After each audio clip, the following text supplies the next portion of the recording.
Hamas runs Gaza, is that correct? Yes, sir. Lots of people help Hamas, don't they?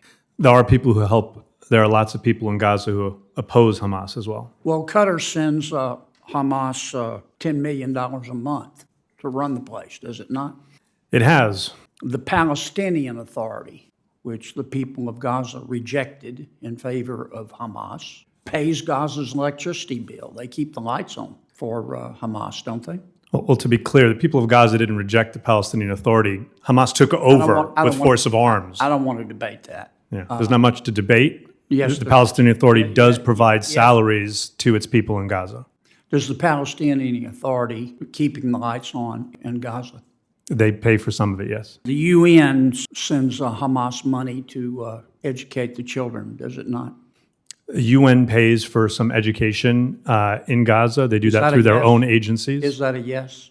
They provide the money into Gaza, yes. I'll take that as a yes. The UN gives Hamas money to run hospitals, does it not? The UN runs hospitals in Gaza too, yes. And in fact, doesn't Hamas tax at the rate of 16.5% every bit of food and aid that comes in to Gaza? They do tax everything. I don't know the exact percent. Hamas levies a tax on even fish caught, does it not? They tax everything. And Hamas also levels an income tax, does it not? That too. Okay. President Biden's administration has not enforced the sanctions on Iranian oil, has it? No. Okay. So you agree with Ms. Pletka? So you agree? I tend to make it a policy to try to agree with Ms. Pletka whenever possible. Yeah. Well, you're smart. You told us you were smart.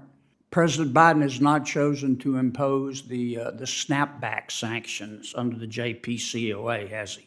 Correct. Okay. Ms. Pletka, who has the $6 billion?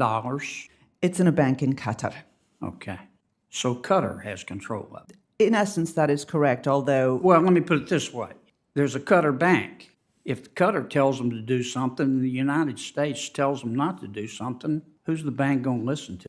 Well, that is the question before us right now. Who's the bank going to listen to? Qatar, their government. Okay.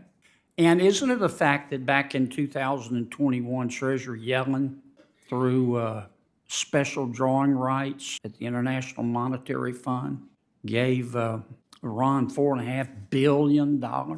That's what I understand, yes. And she'd like to give them more. That's what I understand, yes.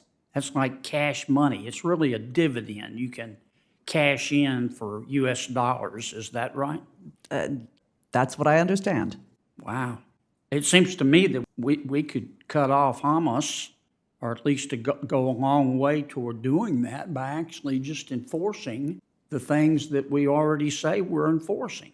Every authority that is necessary to cut off Iran, Hamas, and every other terrorist group is already in the president's hands. The question is never whether the president can, it's whether the president will. Well, why has the Biden administration been so soft on Iran?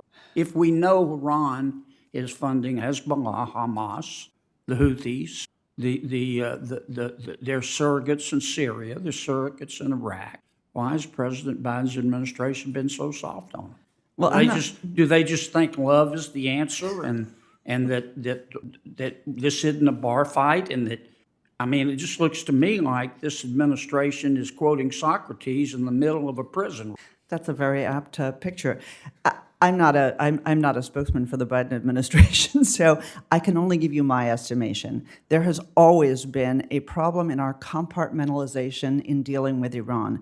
We have prioritized their nuclear program, their nuclear weapons program, understandably, but we have not ignored, but diminished the importance of their support for terrorism, their regional disruptions, and their human rights record. Those things need to change. We need to tighten the screws on Iran in every single aspect. Peace through weakness never works, does it? No.